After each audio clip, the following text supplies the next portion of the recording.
Ley número 11. Haga que la gente dependa de usted. Para mantener su independencia es indispensable que los demás lo quieran y necesiten. Cuanto más confíen y dependan de usted, más libertad usted tendrá. Haga que la gente dependa de usted para lograr su felicidad y prosperidad, y no tendrá nada que temer. Nunca enseñe a los demás lo suficiente como para que puedan arreglárselas sin su ayuda. Transgresión de la ley. En cierto momento de la Edad Media, un soldado mercenario, un condottiero, cuyo nombre no fue recogido por la historia, salvó la ciudad de Siena de un agresor extranjero. ¿Cómo lo recompensaron los buenos ciudadanos de Siena? No había dinero ni honores que pudieran pagar la preservación de la libertad de la ciudad. Los ciudadanos pensaron en nombrar al mercenario señor de la ciudad, pero consideraron que tampoco aquello sería recompensa suficiente.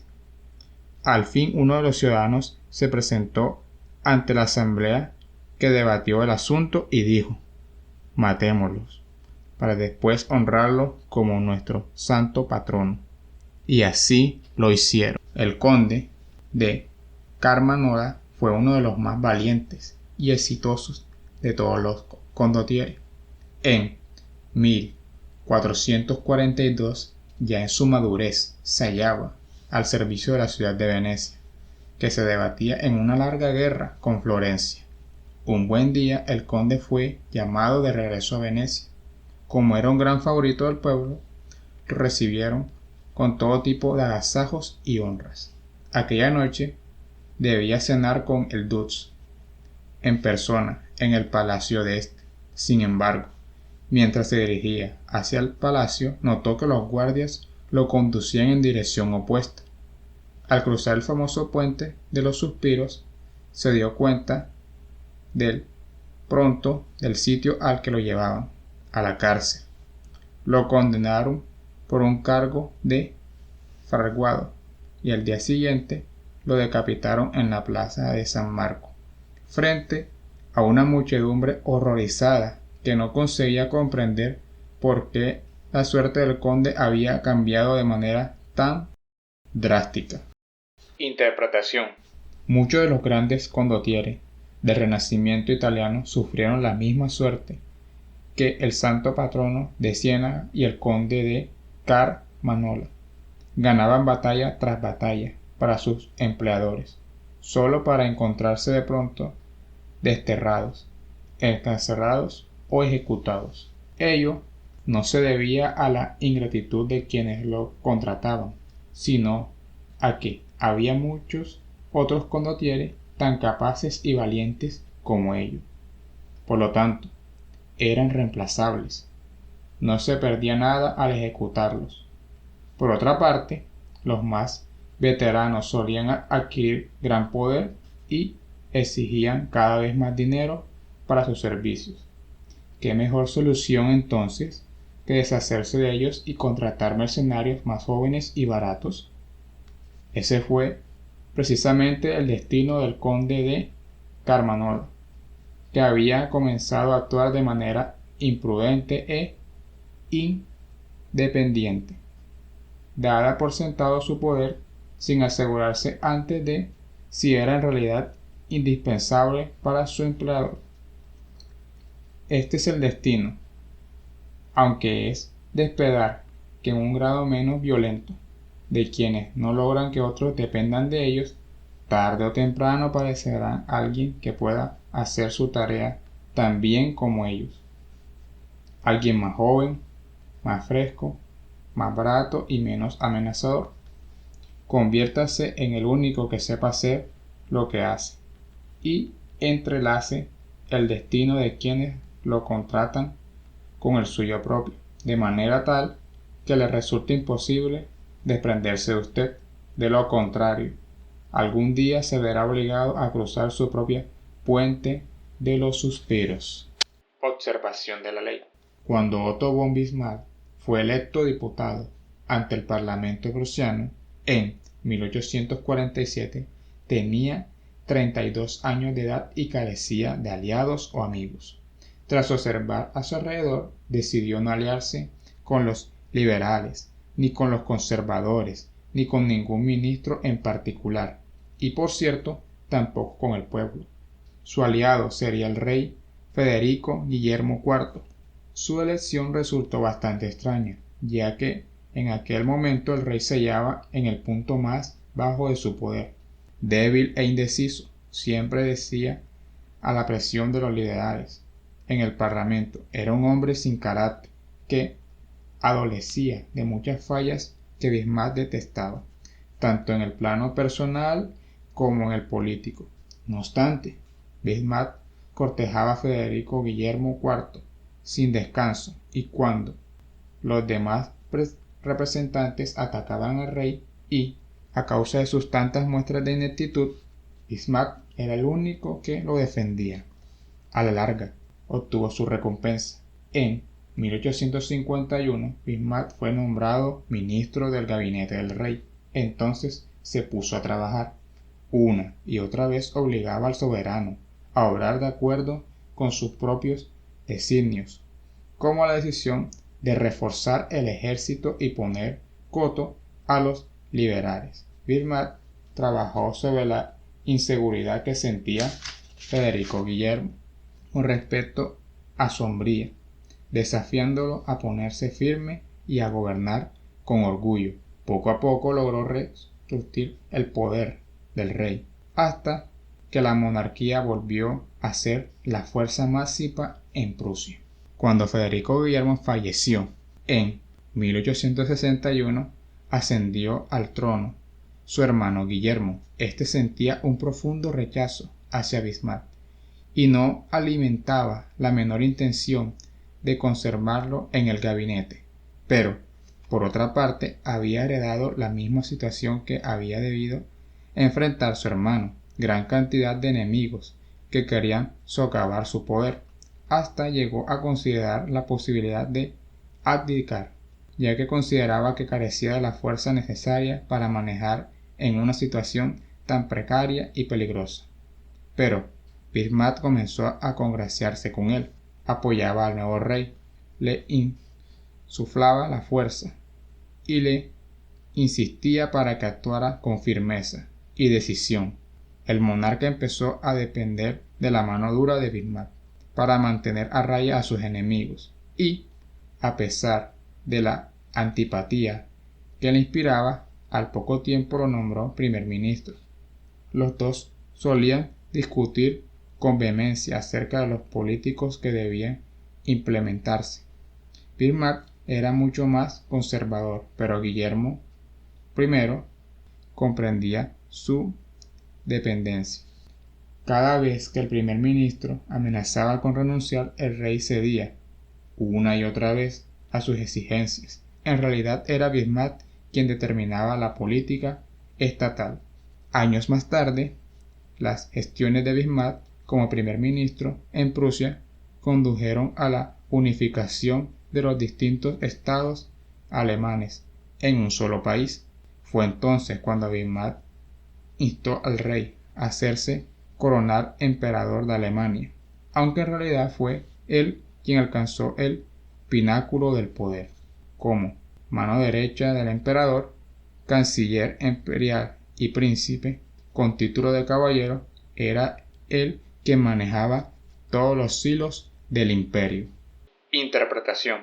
La mayoría de los políticos jóvenes y ambiciosos, ante el panorama político de la Alemania de 1840, habrían procurado construirse una base de poder entre los más poderosos del momento.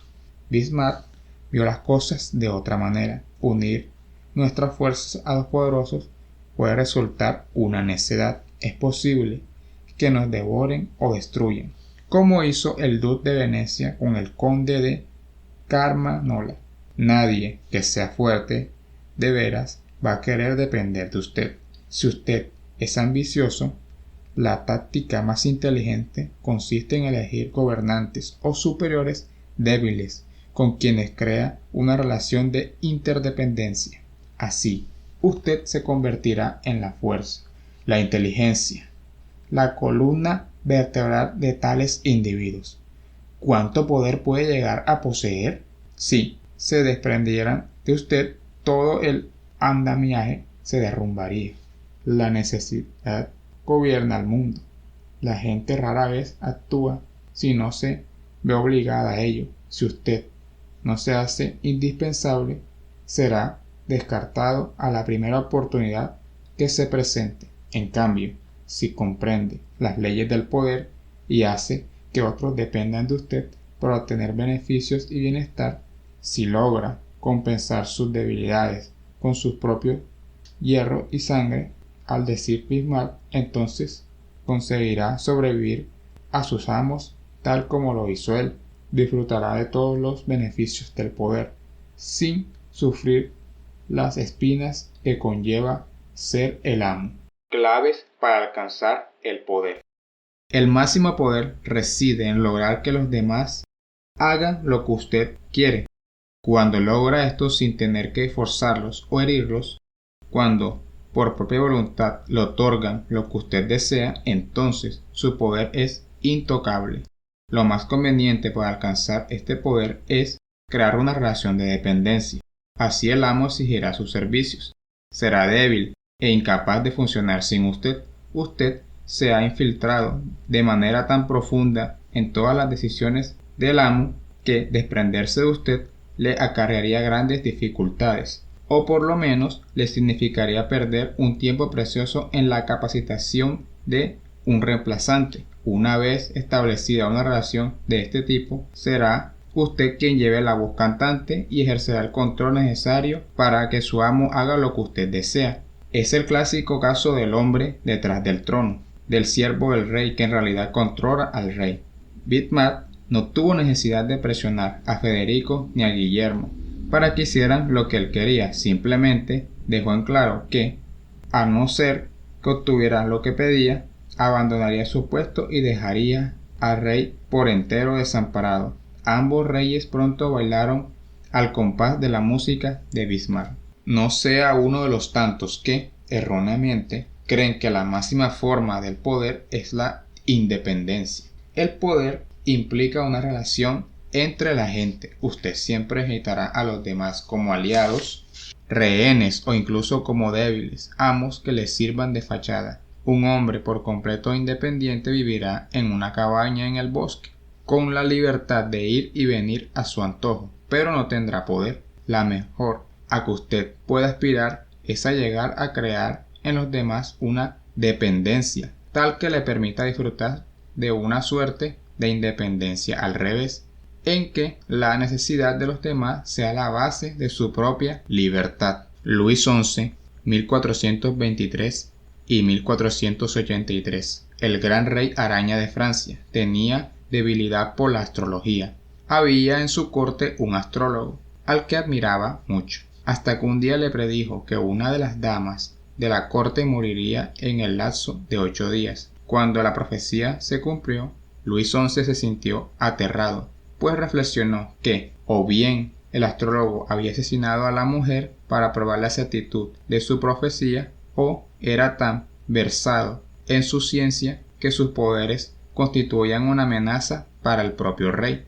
Cualquiera fuera el caso, merecía la muerte. Una tarde Luis XI llamó al astrólogo a su habitación, ubicada en lo alto del castillo. Antes de que el hombre llegara, el rey indicó a sus siervos que, cuando él diera la señal, debían apresar al astrólogo, llevarlo hasta la ventana y arrojarlo al vacío.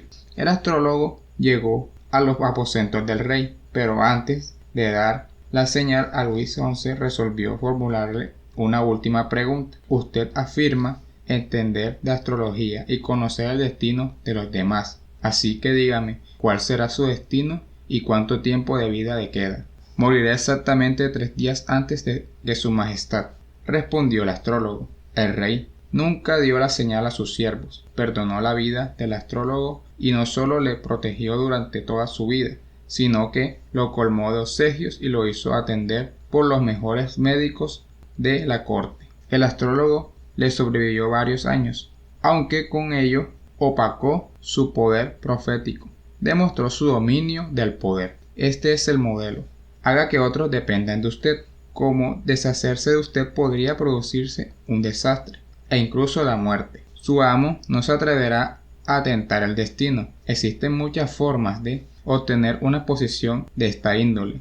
Lo indispensable es poseer un talento y una habilidad creativa imposibles de reemplazar. Durante el Renacimiento, el principal obstáculo para el éxito de un pintor era el modo de encontrar el mecenas adecuado. Miguel Ángel logró mejor que nadie. Su mecenas fue el Papa Julio II. Sin embargo, ambos se enemistaron a causa de la construcción de la tumba de mármol para el pontífice, y Miguel Ángel abandonó Roma, disgustado. Para gran sorpresa de quienes lo rodeaban, el Papa no solo no despidió a Miguel Ángel, sino que fue a buscarlo, y a su modo altanero le rogó que permaneciera en la corte. Sabía que, si bien Miguel Ángel podía encontrar otro mecenas, él nunca podía encontrar otro Miguel Ángel. No hace falta que usted posea el talento de un Miguel Ángel, pero sí debería tener una habilidad que lo diferencie del grueso de la gente. Debe crear una situación en la cual usted pueda siempre encontrar otros mecenas o patrón, mientras que a su amo le cueste gran esfuerzo encontrar un siervo con similares talentos. En caso de que no sea usted en realidad indispensable, tendrá que encontrar la forma de parecerlo. Si da la impresión de poseer un conocimiento particular o una habilidad determinada, dispondrá de libertad y tiempo para hacer creer a sus superiores que no pueden agarrársela sin usted. No obstante, una verdadera dependencia de su superior hacia usted torna al amo más vulnerable que en el caso de una falsa dependencia, y usted siempre podrá conseguir que su habilidad resulte indispensable. Esto es lo que significa entrelazar los destinos. Como la hiedra trepadora, usted debe enrollarse en torno de la fuente de poder, de modo tal que separarlo de ella cause un gran trauma, y no necesariamente tiene que enrollarse en torno al amo mismo. Cualquier otra persona indispensable en la cadena del poder cumple la misma función. Cierta vez, Harry Cohn, presidente de Columbia Pictures, recibió en su oficina la visita de un taciturno grupo de ejecutivos. Corría 1951, año en que se hallaba en su apogeo la cacería de brujas contra los comunistas en Hollywood, liderada por el Comité de Actividades Antiestadounidenses del Congreso de los Estados Unidos. Los ejecutivos traían malas noticias. Uno de sus empleados, el guionista John Howard Lawson, había sido acusado de comunista. Debían deshacerse de él de inmediato o prepararse para sufrir la ira del comité. Harry Cohn no era liberal. De hecho, siempre había sido un tenaz republicano. Lawson no retuvo al guionista porque fuese tan buen escritor, ya que en Hollywood había muchos otros, y muy buenos, sino a causa de una cadena de interdependencia. Lawson era el aperte guionista de Humphrey Bogart, que a su vez era la estrella máxima de Columbia.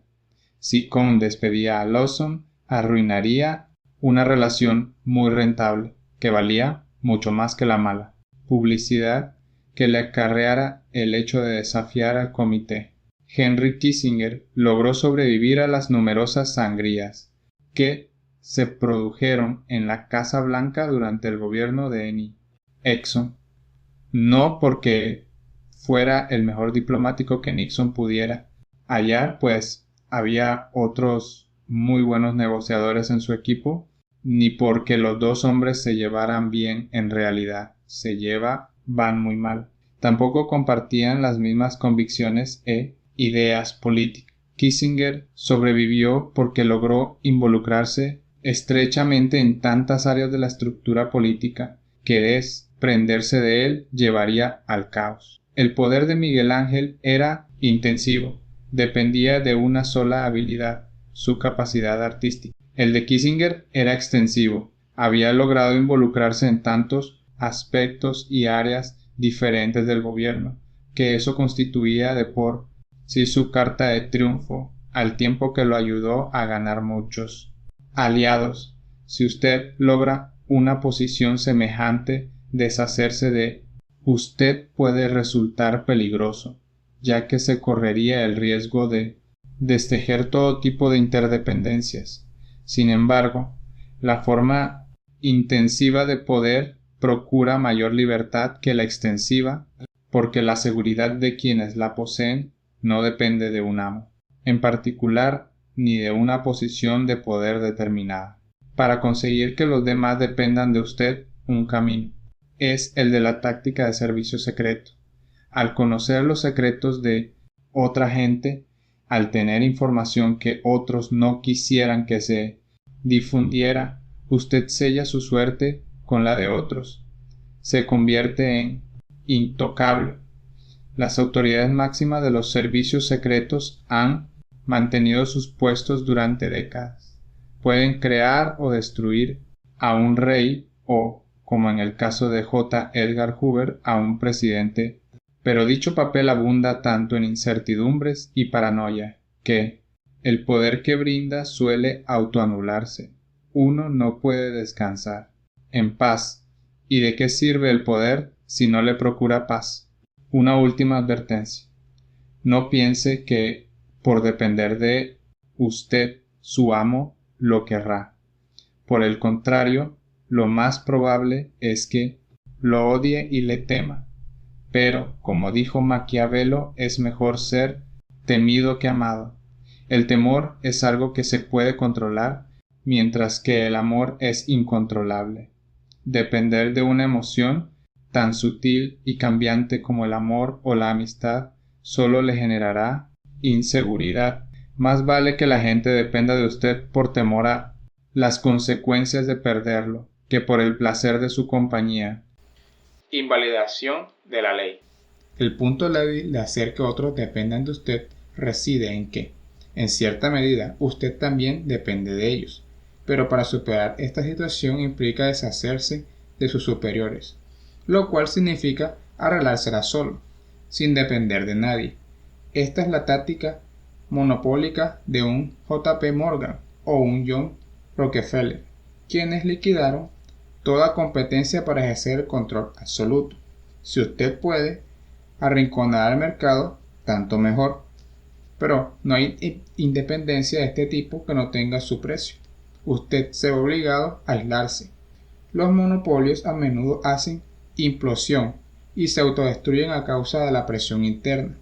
También suelen provocar intensos resentimientos que llevan a sus enemigos a unirse entre sí para combatirlos. El impulso de ejercer el control absoluto suele resultar infructuoso y conducir a la ruina.